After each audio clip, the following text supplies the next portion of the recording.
Funding for this edition of Think Tank with Steve Adubato has been provided by Holy Name Medical Center. This place is different. The New Jersey Education Association.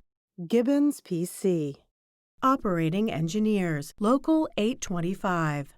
NJM Insurance Group, serving New Jersey's drivers, homeowners, and business owners for more than 100 years. Wells Fargo. The Russell Berry Foundation, making a difference. Johnson & Johnson. And by NJ Best, New Jersey's 529 College Savings Plan. Promotional support provided by Insider NJ. And by New Jersey Globe.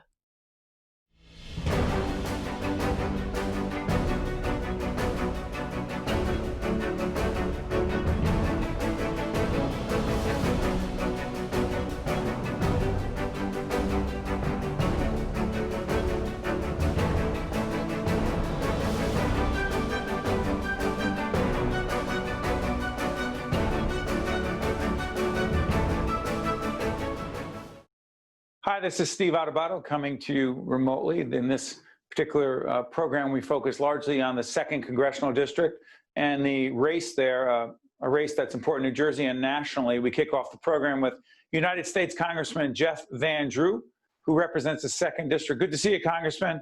It's great to see you as well. Right after this, we'll be joined by the Congressman's Democratic opponent, Amy Kennedy. Congressman, let me ask you this. We'll try to stay on the issues, on policy, on COVID. Where has President Trump, whom you support down the line, where has he done well? Where has he fallen short on COVID as a leader? Well, I think he certainly has done well in that he has pointed out, from the very beginning, he was concerned that, we needed to have a travel ban. And if you remember, when he first instituted the travel ban, when we started to hear all the news of COVID, he was very much criticized almost as being a racist because he was having a travel ban out of China. It proved to be the right thing. And that was the beginning, I believe, of the president doing an awful lot of what is right. I mean, he was able to make sure we had enough respirators.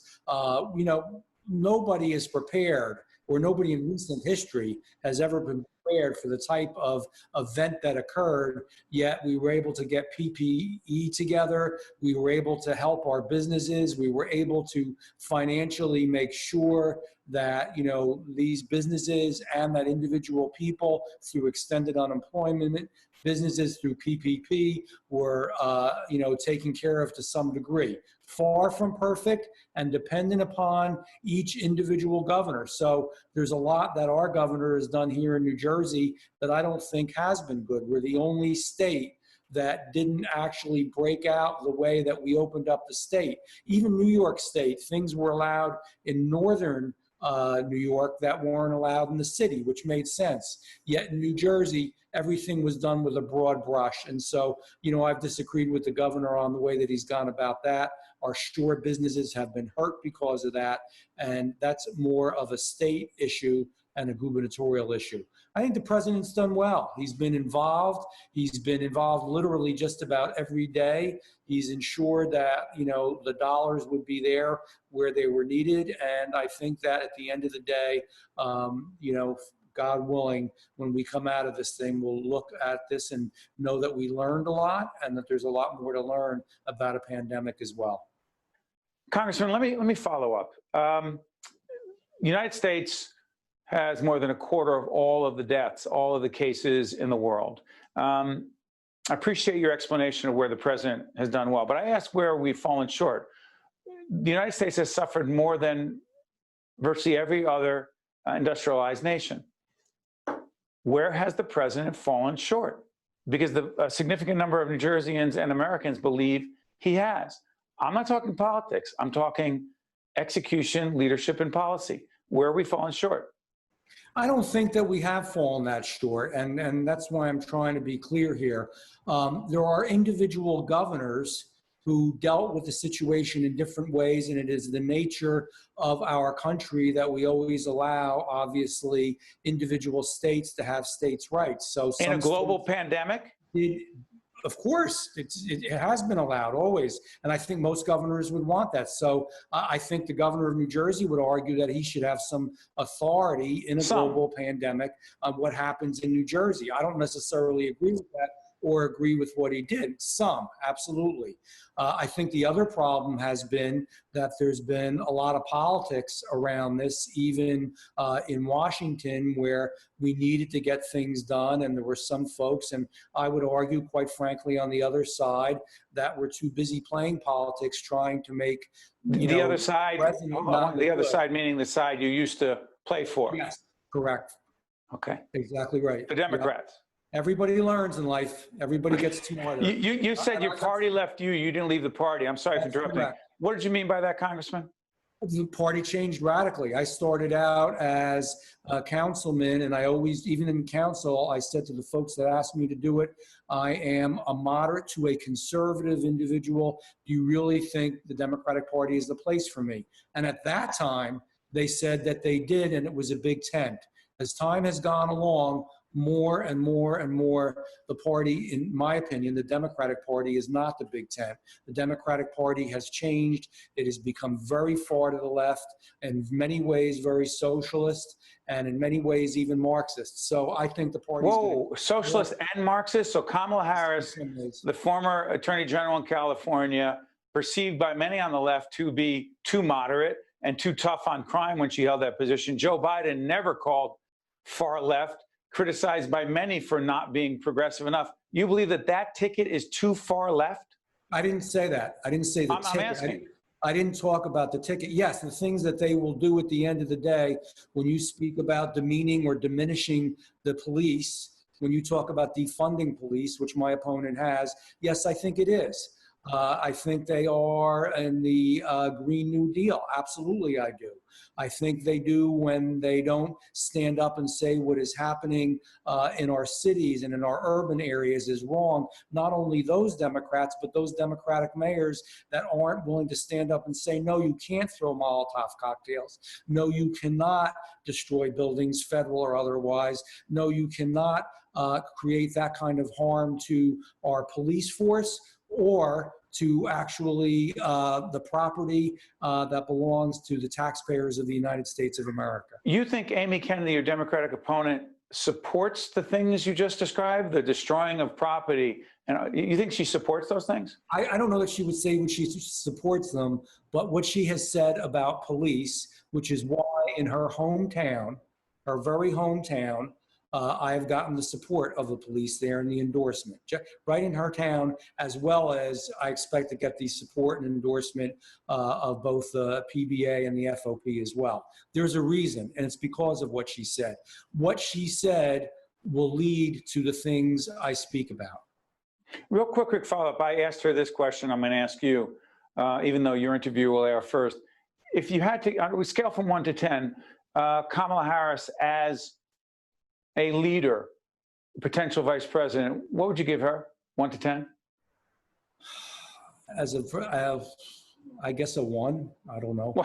I don't think it's what the United States needs right now. And you know what? In the primary, Democrats felt she wasn't what was needed.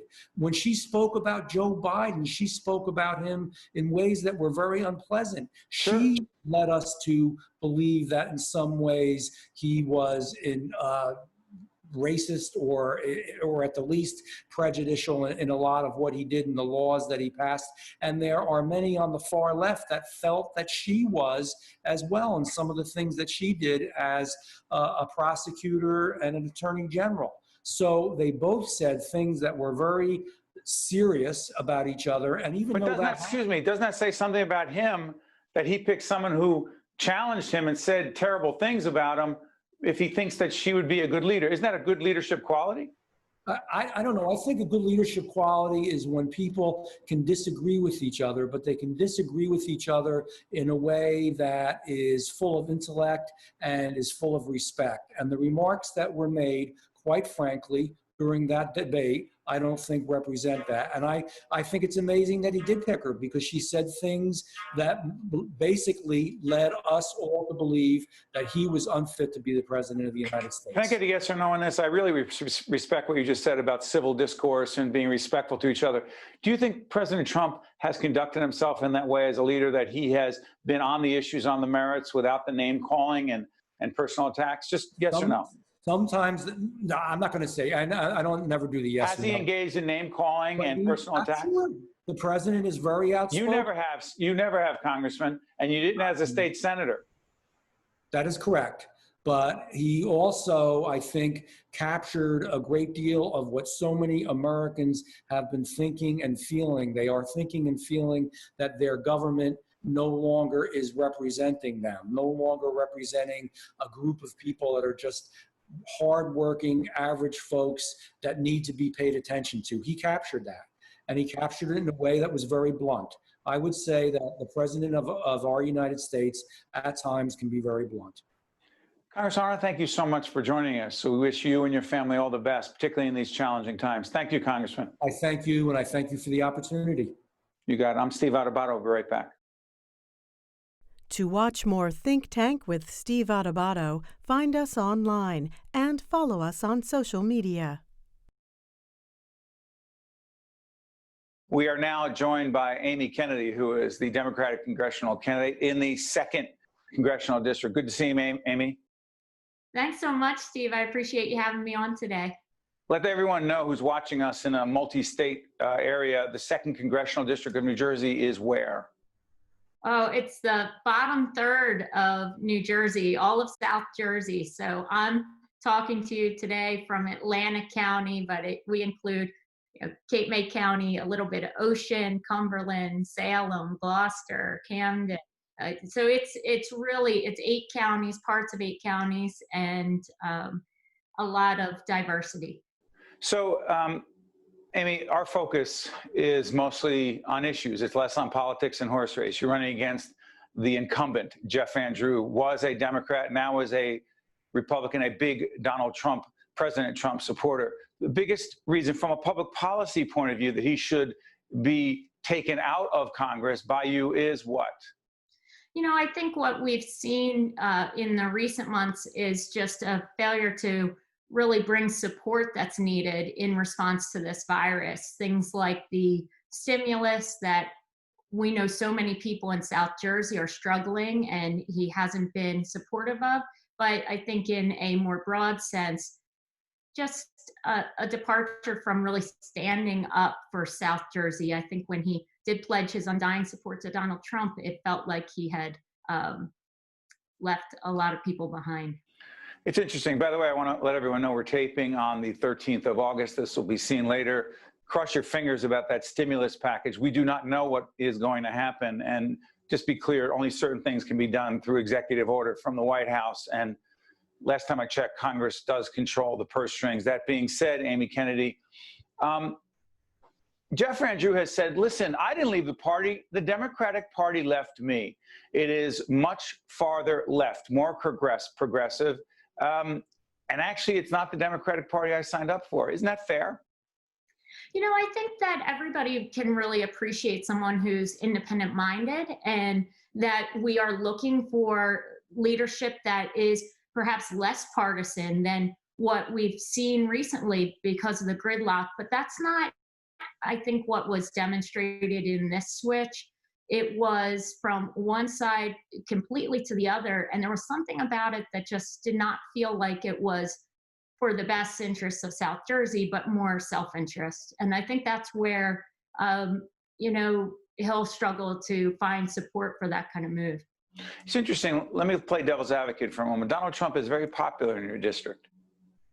He just is. And I said we wouldn't do politics, but the reality is, from a policy point of view, from a style point of view, I imagine his presidency is popular in the 2nd Congressional District. Doesn't that create a real challenge for you?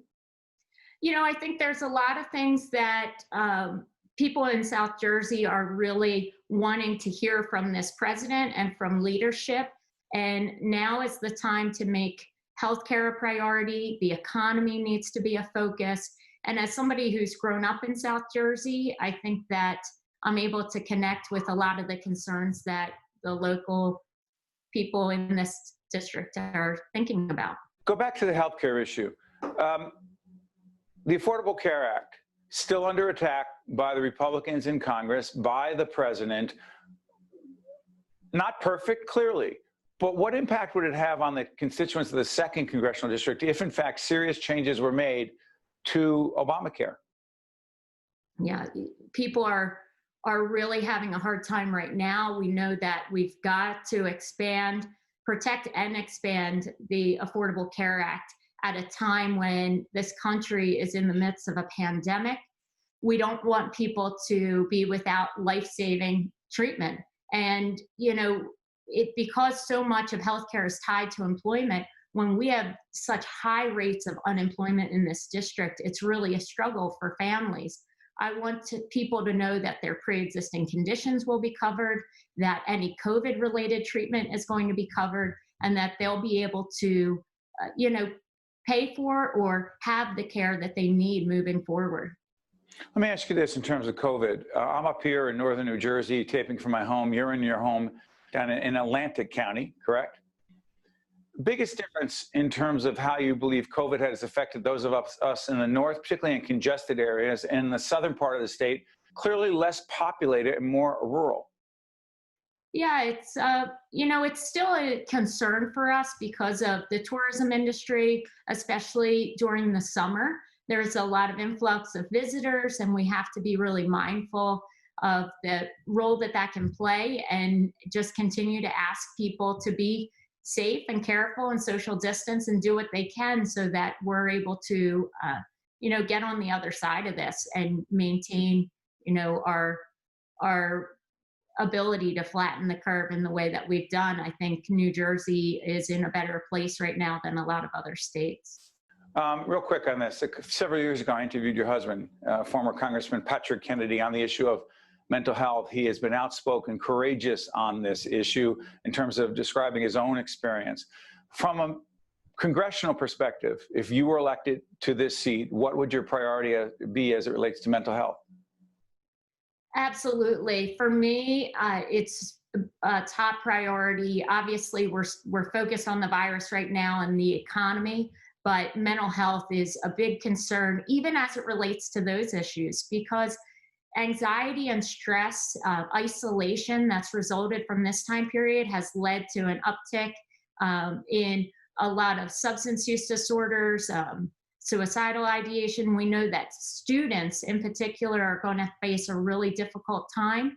And that's where my focus has been, and how we can bring those mental health services to young people to get them early interventions, prevention, the things that can build their resiliency and help them when they're struggling so that they'll have successful outcomes. Got a minute left. Speaking of school-age children, you have 5, do you not? I do. That's right. How challenging is it going to be running for the United States Congress if, in fact, they are home and online, learning remotely? What kind of challenge will that create for you and Patrick and your family? Got a minute left. I think it's the relatable challenge that a lot of women in this country are facing, and families, and men who are also working from home, because it's very difficult to make sure that your kids have what they need. We know it only speaks to the challenge of high quality childcare more broadly, as well as remote learning, and how we can expand the access for remote learning at this time when it's a crucial part of what we're trying to deliver. I lied. One more quick question. Kamala Harris, the vice presidential pick of presidential candidate on the Democratic side, Joe Biden, from 1 to 10, give her a number. Oh, 10. We're excited. I mean, of course, I'm really excited that we have a woman on the ticket, and especially one as qualified and just really strong as she is. And so I'm looking forward to being on the ticket with Biden and Harris. We're taping this out of order, so you will see Jeff Van Drew, Congressman Van Drew, before this, but I assure you I will ask him that same question to give a rating 1 to 10 to Kamala Harris as the vice presidential candidate. Amy Kennedy, I want to thank you for joining us, and we wish you and your family all the best. Thank you so much, Steve. I appreciate you having me on today. You got it. I'm Steve Adubato. We'll be right back. To watch more Think Tank with Steve Adubato, find us online and follow us on social media. We're now joined by popular demand by our good friend, Dr. Eugene Cornacchia, who is president of St. Peter's University. Good to see you, Gene. Happy to be here. Let's do this. The 2020 election, we'll talk significantly about higher education, the chaotic and difficult, uncertain world we're in the age of COVID. But why does this 2020 election matter so much to the nation? Well, Steve, it's a critical election in so many different ways. We're at the precipice of tremendous change in our country and in the world, right? Economically, in terms of climate change, social upheavals. And this election is going to determine what direction the nation moves in, whether we'll continue to have the kinds of upheavals and disconnects that seem to be out there, or whether or not we'll come together and work together to really overcome the obstacles that we face as a nation. You know, some might be asking, why is Adubato asking Dr. Cornacchia about politics? It's because he is a political scientist by his academic scholarly background. And also, Gene, if you remember, you were the first guest on a panel that we had on the future of the Democratic Party on a show called Think Tank, right? So let me ask you this. Now that we know, as we do this program at the end of the summer of 2020, that Kamala Harris is the vice presidential pick of Joe Biden, you were concerned that they potentially, as a party, were moving too far left. What do you think this means? Well, I think the party is right there in the center. Really? Yeah, it's in the center. It's center, slightly left of center, but basically center. You know, the center is a pretty wide area. Sure, but not far. We had Jeff Van Drew, who said some of the Democrats are socialist, bordering on Marxist. He didn't say that about Biden and Kamala Harris, but this is pretty middle. This is pretty middle. And his selection of Harris really shows that he's trying to steer a center course, but also reach out to younger voters who have been disenchanted of late. And though Harris was not on the Warren or the Sanders side of the party, she nonetheless, I think, will appeal to a lot of the younger voters. Switch gears to higher ed, and we'll do an additional segment with Dr. Cornacchia on higher ed. But I'm curious about this. There's a tuition freeze at St. Peter's right now? Yes, there is. Why? To help our students and families during this tremendously difficult time that they're facing with COVID-19. So many of them have lost jobs. We've heard from them that they, in many cases, have even lost their homes. This is an incredible catastrophe. And so we did what we could do within our means. As we do this program at the end of the summer, is it fair to say St. Peter's will have a hybrid situation in terms of learning, or is it all remote? Well, you know, that's interesting, Steve. Fast moving. As we speak, things are changing constantly. Go ahead. The governor just issued a new executive order. So we have made the determination that we're going to stay all remote throughout the entire fall semester. And that was determined last week, actually, when we believed we would not be able to move into physical instruction.